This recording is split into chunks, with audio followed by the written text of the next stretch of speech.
It was late in the evening when the billionaire, Richard Coleman, walked into his mansion's kitchen. He had built his empire from scratch, and success had made him cold, distant, and suspicious of everyone around him. When he saw his maid, Anna, standing with the refrigerator door open, his anger burst without a second thought. "Is this what I pay you for?" he snapped, his voice echoing off the marble walls. "Checking my fridge like you own this house." Anna froze, her hands trembling as she quickly shut the door. She tried to speak, but Richard's pride wouldn't let him listen. "Pack your things, you're fired." With those harsh words, he turned away, believing he had caught her in an act of disrespect. Anna lowered her head, her eyes stinging with unshed tears.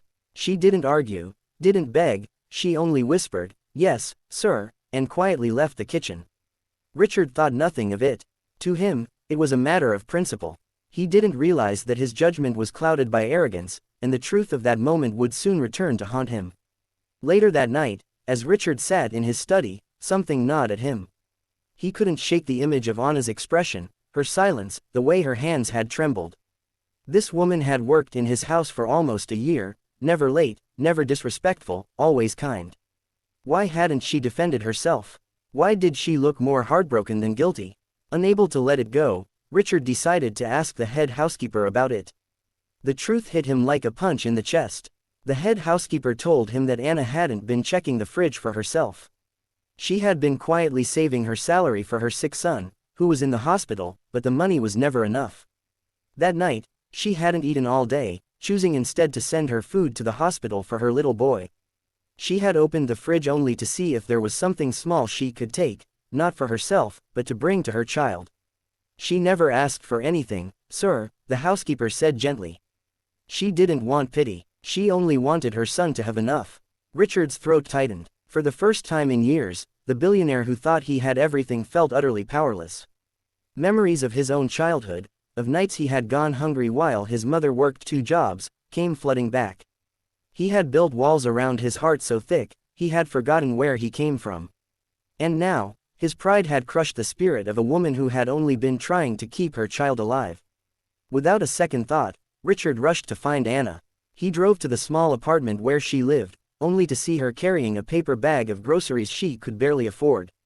When she saw him, she froze, expecting more harshness. Instead, Richard stepped out of his car with tears in his eyes. "Anna," he said, his voice breaking. "I made a mistake. I should have listened. Please forgive me." Anna didn't know what to say. For the first time, she saw not the billionaire, but a man who was human, vulnerable, and full of regret. Richard continued, "No mother should ever have to beg or steal for her child. From today, you don't work for me, you work with me. I'll make sure your son gets the best medical care. And I want you to help me start something that ensures no child goes to bed hungry again." Anna's tears finally fell, but this time they were of relief, of gratitude. She nodded, unable to find the words. Richard kept his promise. He paid for her son's treatment, and together they launched a foundation to support struggling families. In the end, Richard learned the lesson that money alone could never teach. True wealth isn't in what you keep locked away, but in what you share. And for Anna, what began as the worst night of her life turned into the moment that gave her son a future, and gave her hope that kindness still existed in the world.